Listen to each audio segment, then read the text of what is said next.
vos grades et qualités.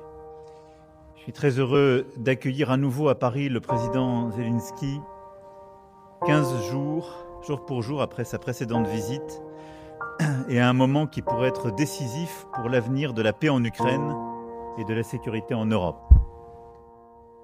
En ce jour symbolique, 34 ans jour pour jour, après le référendum d'indépendance, où partout en Ukraine, la population a voté librement pour être indépendante, y compris dans les territoires que certains voudraient aujourd'hui contester.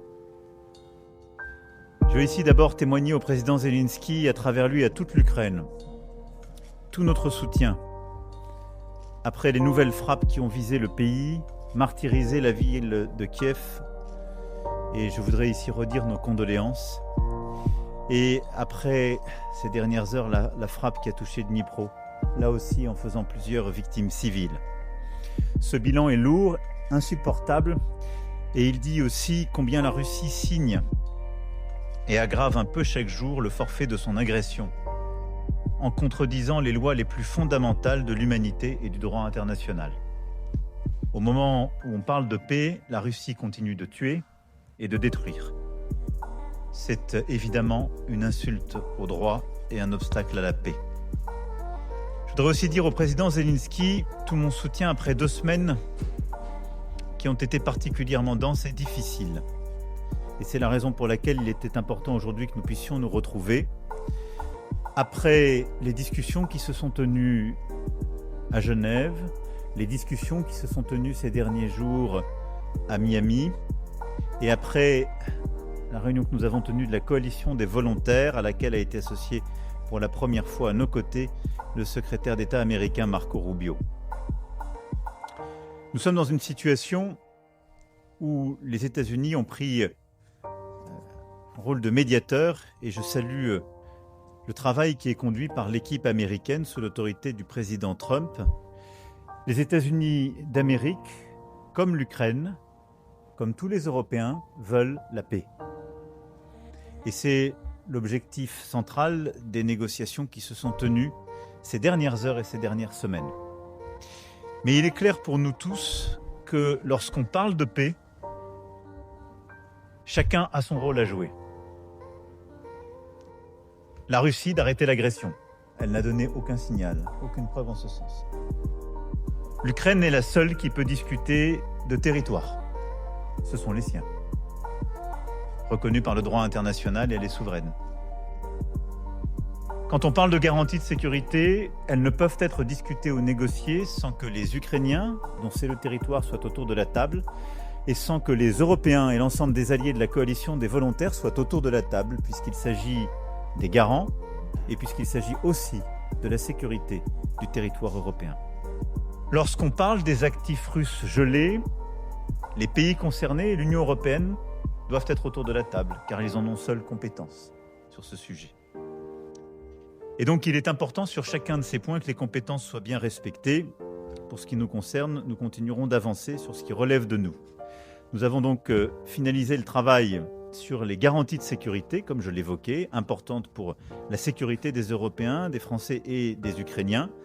Les prochains jours donneront lieu à des discussions essentielles entre les responsables américains et la coalition des volontaires pour préciser la participation américaine à ces garanties, conformément à ce que nous avons décidé la semaine dernière.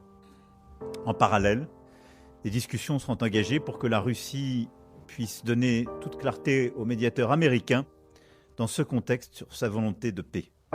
Je ne doute pas que nous resterons tous unis aux côtés de l'Ukraine, du respect du droit international, de la paix et de la sécurité pour notre Europe. Je le redis ici aussi avec beaucoup de force, dans ce contexte, notre volonté, et je souligne la coordination très étroite que nous avons avec les Britanniques et les Allemands, est évidemment de bâtir une paix juste et durable pour les Ukrainiens, le jour d'après le cessez-le-feu, et pour l'ensemble des Européens. À ce titre, après les échanges que nous avons eus ensemble avec le président Zelensky, nous avons pu nous entretenir, à la fois avec les négociateurs sur place à Miami, mais aussi avec l'ensemble de nos partenaires européens, pour prévoir les prochains jours et les prochaines semaines et que tout le monde soit pleinement tenu au courant des avancées.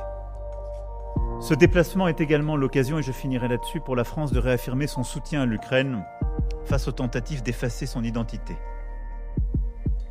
La saison culturelle qui s'ouvre aujourd'hui, en la présence de la première dame d'Ukraine, que je remercie, qui était à nos côtés et qui sera avec mon épouse ce soir pour l'ouverture de ces travaux, signe notre volonté d'œuvrer dans la durée ensemble pour cette culture ukrainienne et pour nos liens culturels. La première dame, Madame Zelenska, et mon épouse ont aussi été au Quai d'Orsay pour continuer l'engagement et le soutien international à l'initiative que vous avez lancée, que votre épouse a portée, Monsieur le Président, cher Volodymyr, celle en faveur des enfants déportés par la Russie. Ils sont plusieurs milliers et ce sujet demeure et demeurera jusqu'à la dernière seconde un point évidemment de mobilisation de tous. En tout cas, la rencontre d'aujourd'hui a permis de faire avancer la concertation entre tous les Européens, de coordonner aussi nos vues avec les négociateurs et de rappeler l'importance de la mobilisation de tous pour une paix juste et durable. Comme je l'évoquais, dans les prochains jours, il y aura des discussions entre la délégation américaine et une délégation russe. C'est à l'issue de celle-ci que une plus grande clarté sera faite sur la volonté ou non de la Russie d'avancer. Pour ce qui nous concerne, nous continuerons de soutenir tous les efforts de paix. Dans l'entretemps, nous continuerons de soutenir l'effort de résistance de l'Ukraine. Nous continuerons de sanctionner la Russie car il en va de notre cohérence et il en va de notre sécurité. Je ne serai pas plus long, mais je vous remercie, Monsieur le Président, cher Volodymyr, d'être à nouveau à Paris. Vous savez tout notre soutien et toute notre amitié.